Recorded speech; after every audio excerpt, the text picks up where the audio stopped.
Il n'y a 18 pas 000 assez nouvelles places de prison annoncées par Éric Dupond-Moretti. Annoncées quand? Annoncé là, c'est un texte qui a été voté en octobre par le Parlement. D'accord. Merci, on est en quelle année? 2023. D'accord, ils sont au pouvoir depuis 2017. Depuis 2017, on nous promet ces places de prison qui ne sont pas arrivées. Il y a à l'issue du meurtre de Thomas une centaine d'auditions qui ont été faites par des témoins. Il y a 9 témoins qui disent avoir entendu des propos hostiles aux Blancs. Cet aspect-là, pour l'instant, n'est pas retenu par la justice. Vous avez raison. Pourquoi reprendre cela comme si c'était une évidence, comme si c'était la vérité, alors que précisément, la justice n'est pas encore passée. Mais la justice, elle met combien de temps à passer? 3 ans? 4 ans? Oui. Faut que j'attende 4 ans avant de m'exprimer sur le meurtre d'un gamin de 16 ans?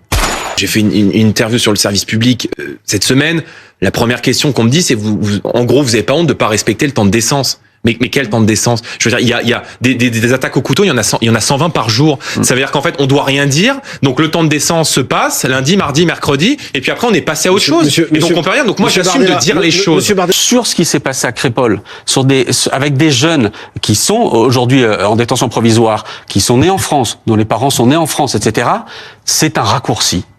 C'est une facilité. Et donc, j'ai l'impression qu'il y a un éléphant dans le salon et que vous voulez pas le voir. C'est-à-dire que là, j'ai l'impression qu'il y a un éléphant dans le salon, en tout cas sur le plateau, et que je suis le seul à le voir en fait.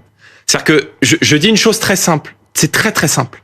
Je dis l'immigration provoque de l'insécurité en France.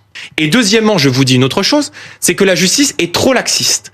On a l'impression, à vous entendre, qu'on viderait les prisons et qu'on ne les remplirait pas. Il y a aujourd'hui, au 1er novembre... Je sais ce que vous allez me dire. Au 1er novembre, 75 000 détenus. Il y en avait, en 2001, 48 000.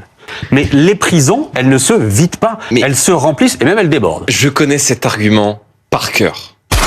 Ça veut juste dire que on a aujourd'hui dans notre pays une bombe insécuritaire qui est devenue totalement hors de contrôle. Il nous manque des places aujourd'hui. Il nous manque 40 000 places de prison pour atteindre la moyenne européenne, premièrement. Et je vous rappelle qu'il y a chaque année dans notre pays 100 000 peines de prison qui ne sont pas appliquées, manque de place.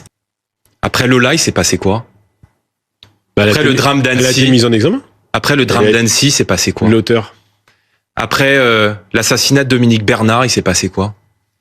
Après Axel Dormier, il s'est passé quoi? Il y a eu des interpellations et des mises en examen. Après des incarcérations. Crépol, il va se passer quoi? Après ce qui s'est passé pendant les émeutes, on a un président de la République totalement hors sol qui donne une interview aux Parisiens et qui dit mais qui avait vu venir ces émeutes? Mais est-ce que vous vous rendez compte du niveau de déconnexion de ces gens-là? Faites d'abord le ménage chez vous, chassez de vos rangs les gudards.